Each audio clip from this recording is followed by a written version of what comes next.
何々があります何々がありますមានន័យថាមានអ្វីមួយយើងប្រើជាមួយតែរបស់គ្មានជីវិតទេ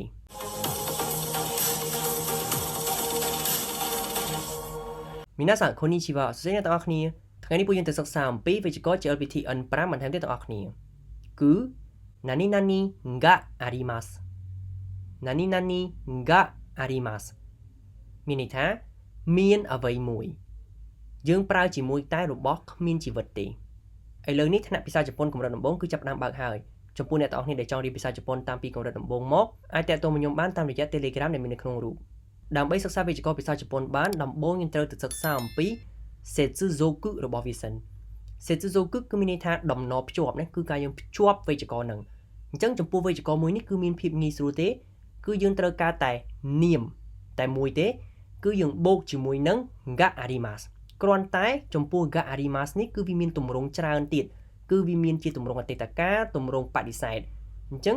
ទី1គឺយើងយកនាមបូកជាមួយនឹង ga arimasu គឺទម្រង់ស្របហើយនៅក្នុងបច្ចុប្បន្នឬក៏យើងបូកជាមួយនឹង ga arimashita គឺជាទម្រង់ស្របអតីតកាលហើយក៏យើងអាចបូក ga arimasen គឺជាទម្រង់បដិសេធបច្ចុប្បន្ននិងមួយទៀតគឺយើងអាចបូក ga arimasen deshita ជាទម្រង់បដិសេធអតីតកាលឥឡូវយើងទៅមើលពីឧទាហរណ៍ទាំងអស់គ្នាដើម្បីឲ្យកាន់តែយល់ច្បាស់ឧទាហរណ៍ទី1お金がありませんお金がありませんお金がありませんមានន័យថាខ្ញុំគ្មានលុយទេអញ្ចឹងពាក្យថាお金មានន័យថាលុយ ga arimasen គឺជាវេយ្យាករណ៍របស់យើងមានន័យថាមានអ្វីមួយប៉ុន្តែវេយ្យាករណ៍មួយនេះគឺយើងប្រើបានតែជាមួយរបស់ដែលគ្មានជីវិតដូចជាលុយតុករបស់របរផ្សេងដែលមិនមែនជាមនុស្សហើយនិងសត្វគឺយើងប្រើបានទេជាមួយនឹងរបស់មានជីវិតគឺមនុស្សហើយនិងសត្វហ្នឹងឯងណាអញ្ចឹងក្រៅពីនោះគឺយើងប្រើ ga arimasu បានហើយវេយ្យាករណ៍ ga arimasu គឺជាទម្រង់គួរសមកន្លែងនេះគឺយើងមាន ga arimasen គឺជាទម្រង់បដិសេធគួរសម ga arimasu មានន័យថាមានដល់ពេល ga arimasen វាបដិសេធអញ្ចឹងមានន័យថាមិនមានឬក៏គ្មានអញ្ចឹងលើទៅដល់អ្នកនរគ្នាお金がありませんお金がありませんお金がありませんមានន័យថាខ្ញុំគ្មានលុយទេឧទាហរណ៍បន្ទាប់日本語の本がたくさんあります日本語の本がたくさんあります日本語の本がたくさんありますមានន័យថាខ្ញុំមានសៀវភៅភាសាជប៉ុនច្រើនចឹងពាក្យថា日本語の本日本語មានន័យថាភាសាជប៉ុន本មានន័យថាសៀវភៅのកន្លែងនេះគឺអាចមានន័យថារបស់ឬក៏នៃអញ្ចឹង日本語の本មានន័យថាសៀវភៅនៃភាសាជប៉ុនឬក៏សៀវភៅរបស់ភាសាជប៉ុនអញ្ចឹងមានន័យថាសៀវភៅភាសាជប៉ុន ga arimasu អញ្ចឹង ga arimasu គឺជាវេយ្យាករណ៍របស់យើងមានន័យថាមានអ្វីមួយតែកន្លែងនេះគឺយើងមានពាក្យ takusan ណា takusan មានន័យថាច្រើនគឺជាគុណកិរិយាអញ្ចឹងហើយទើបយើងដាក់ takusan ហ្នឹងគឺនៅពីមុខកិរិយាសព្ទ arimasu មានន័យថាមានគឺជាកិរិយាសព្ទណាអញ្ចឹង takusan arimasu មានន័យថាមានច្រើនមានអ្វីច្រើនគឺសៀវភៅភាសាជប៉ុនដោយសារសៀវភៅគឺជារបស់គ្មានជីវិតដូច្នេះហើយគឺយើងប្រើ ga arimasu បានឥឡូវត្រៀមបងប្អូន日本語の本がたくさんあります日本語の本がたくさんあります日本語の本がたくさんありますមានន័យថាខ្ញុំមានសៀវភៅភាសាជប៉ុនច្រើនឧទាហរណ៍ទី3言いたいことがありますか言いたいことがありますか言いたいことがありますかមានន័យថាតើអ្នកមានអ្វីចង់និយាយទេឬក៏តើអ្នកមានរឿងចង់និយាយទេអញ្ចឹងពាក្យថា言いたいកន្លែងនេះគឺយើងបានបំបែកទៅជាទម្រង់អីគេមួយតៃណានីតៃណាមានន័យថាចង់ធ្វើអីគេមួយអញ្ចឹងខាងមុខនេះគឺត្រូវតែជាកិរិយាសព្ទ ចឹង e នេះមិនមែនមានន័យថាល្អទេ e កន្លែងនេះគឺជាកិរិយាសព្ទដែលយើងបំបែកទៅជាទម្រង់ mas គេរួចហើយយើងលុប mas ចោលអញ្ចឹងពាក្យដើមរបស់យើងគឺ you មានន័យថានិយាយ e mas ចឹងនឹងលុប mas ចោលវានៅសល់តែ e ទេណាចឹង e នេះមិនមែន e ល្អទេចឹង e តៃដោយសារតែកិរិយាសព្ទបូកតៃអញ្ចឹង e តៃមានន័យថាចង់និយាយកោតោគឺមានន័យថារឿងឬក៏អ្វីមួយអញ្ចឹង e តៃកោតោមានន័យថាអ្វីចង់និយាយឬក៏រឿងដែលចង់និយាយ ga arimasu ka អញ្ចឹង ga arimasu គឺជាវេយ្យាករណ៍របស់យើងមានន័យថាមានអីគេមួយដល់ពេលយើងថែមកៈពីក្រោយមានន័យថាយើងសួរណានៅក្នុងភាសាជប៉ុនគេតែងតែដាក់កៈដើម្បីធ្វើជាសំណួរអញ្ចឹងអ្វីមួយ ga arimasu ka មានន័យថាតើមានអីគេមួយទេណាអញ្ចឹងកន្លែងនេះយើងនិយាយថា itai koto ga arimasu ka មានន័យថាតើមានអ្វីចង់និយាយទេឬមួយក៏តើមានរឿងអីចង់និយាយអត់ឥឡូវត្រៀមអានបងប្អូនគ្នា itai koto ga arimasu ka 言いたいことがありますか言いたいことがありますかមានន័យថាតើអ្នកមានអ្វីចង់និយាយទេកន្លែងនេះបើសិនជាយើងលុបពាក្យកៈចោលគឺវាទៅជាប្រយោគស្របមានន័យថាខ្ញុំមានរឿងចង់និយាយអញ្ចឹងកន្លែងនេះគឺងាយស្រួលមែនទែនណាបើសិនជាយើងចង់និយាយថាខ្ញុំមានរឿងចង់និយាយគឺយើងលុបតែកៈនឹងចោលទៅយើងនិយាយថា言いたいことがあります言いたいことがありますមានន័យថាខ្ញុំមានរឿងចង់និយាយដល់ពេលយើងថែមកៈវាទៅជាសំណួរវិញណាយើងសួរគេថាគេមានអីចង់និយាយអត់ឥឡូវទៅមើលឧទាហរណ៍បន្ទាប់ឧទាហរណ៍ទី4時間がありますか時間がありますか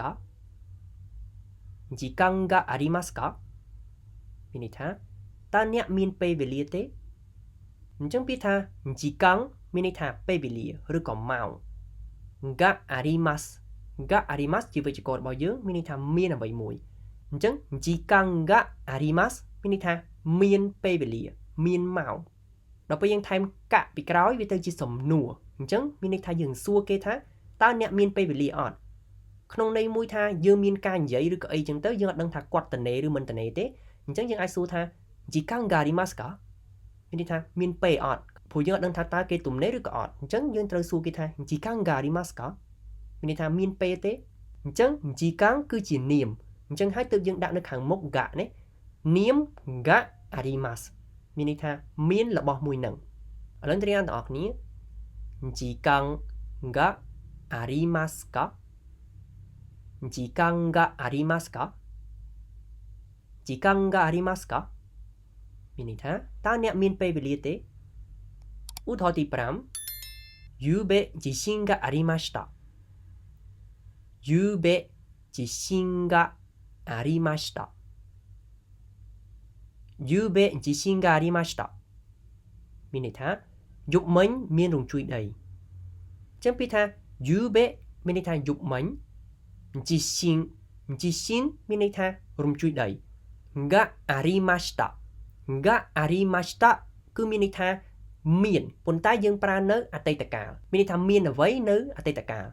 អញ្ចឹងកន្លែងនេះគឺមានអីជីស៊ីនមានរំជួយដីហើយមិនយើងដឹងថាអតីតកាលដោយសារយើងមានពាក្យថា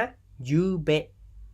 បេមានន័យថាយប់មិញអញ្ចឹងយប់មិញគឺហួសហើយណាព្រោះថ្ងៃនេះថ្ងៃថ្មីហើយអញ្ចឹងវាជាអតីតកាលហើយអញ្ចឹងនៅក្នុងភាសាជប៉ុនគឺយើងត្រូវតែបំបែកទម្រង់ទៅជាអតីតកាលនៅពេលដែលយើងនិយាយពីរឿងដែលហួសហើយយើងត្រូវតែបំបែកអញ្ចឹង ga arimasu ជាទម្រង់ស្របបច្ចុប្បន្នដល់ពេលយើងចង់និយាយអតីតកាលយើងត្រូវទៅជា ga arimashita គឺជាទម្រង់ស្របតែអតីតកាលចំពោះភាសាខ្មែរយើងពេលខ្លះយើងឃើញពាក្យតែមួយយើងអត់ឃើញវាខុសគ្នាទេតាមពិតជាស្ដេចយើងត្រូវនិយាយថាបានមានណាបានអីគេមួយណាបានមានរំជួយដីប៉ុន្តែយើងជាទូទៅយើងនិយាយតែមានដោយសារតែយើងតែងតែប្រើពាក្យបង្ហាញពីពេលវេលានៅពីខាងមុខអញ្ចឹងគឺយើងដឹងហើយថារឿងហ្នឹងគឺបានកើតឡើងនៅអតីតកាលឬក៏បច្ចុប្បន្នឬក៏អនាគតតែជប៉ុនអត់ទេទោះបីជាគេមានពាក្យបង្ហាញពេលវេលាក៏ដោយគឺយើងត្រូវតែបំបែកកិរិយាសព្ទនៅខាងក្រោយហ្នឹងឲ្យដូចទៅនឹងពាក្យបង្ហាញពីពេលវេលាហ្នឹងបើសិនជាយើងនិយាយថា yube ហើយយើងនិយាយថា arimasu គឺវេយ្យាករណ៍ហ្នឹងខុសហើយវាអត់ស៊ីគ្នាព្រោះពាក្យរបស់យើងនិយាយហួសហើយនេះយប់មិញដល់ពេលកិរិយាសព្ទបច្ចុប្បន្នអញ្ចឹងគឺអត់ត្រូវទេណាឥឡូវទៅរៀនតោះគ្នា yube 地震がありましたゆうべ地震がありました。ゆうべ地震がありました មានន័យថាយប់មិញមានរញ្ជួយដីឧទាហរណ៍ចុងក្រោយ昨日は授業がありませんでした昨日は授業がありませんでした昨日は授業がありませんでしたមានន័យថាម្សិលមិញគ្មានម៉ោងសិក្សាទេឬក៏និយាយសួរស្ដាប់ទៅម្សិលមិញអត់រៀនទេអញ្ចឹងពាក្យថា kino មានន័យថាម្សិលមិញ វ៉ាជាបបសាប្រធាន jugyo មានន័យថាម៉ោងសិក្សាឬក៏មេរៀនឬក៏យើងអាចនិយាយថាជាថ្នាក់ ga arimasen deshita ga arimasen deshita នេះគឺយើងបានបំបែកទៅជាទម្រង់អតីតកាលបដិសេធមានន័យថាទម្រង់ហ្នឹងគឺអតីតកាលហួសហើយជាទម្រង់បដិសេធទៀតមិនមែនទម្រង់ស្របទេអញ្ចឹង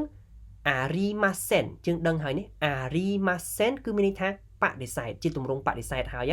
ប៉ុន្តែវាអត់ទាន់អតីតកាលទេដល់ពេលយើងចង់ឲ្យវាទៅជាអតីតកាលយើងគ្រាន់តែដាក់ deshita ពីខាងក្រោយអញ្ចឹងវាទៅជាអតីតកាលបដិសេធ がありませんでしたឥឡូវត្រៀមទាំងអស់គ្នា昨日は授業がありませんでした昨日は授業がありませんでした昨日は授業がありませんでしたមានន័យថាម្សិលមិញគ្មានម៉ោងសិក្សាទេឬក៏យើងអាចនិយាយថាម្សិលមិញអត់រៀនទេいかがでしたかយ៉ាងម៉េចអ្នកទាំងអស់គ្នាចំពោះមេរៀនថ្ងៃនេះខ្ញុំសង្ឃឹមថាអ្នកទាំងអស់គ្នានឹងអាចតាមទាន់ហើយនឹងចេះប្រើវេយ្យាករណ៍មួយនេះទាំងអស់គ្នាそれではまた次回の動画でお会いしましょうご清聴いただきありがとうございましたអរគុណសម្រាប់ការតាមដានអ្នកទាំងអស់គ្នាជួបគ្នានៅវីដេអូក្រោយទៀតបាយ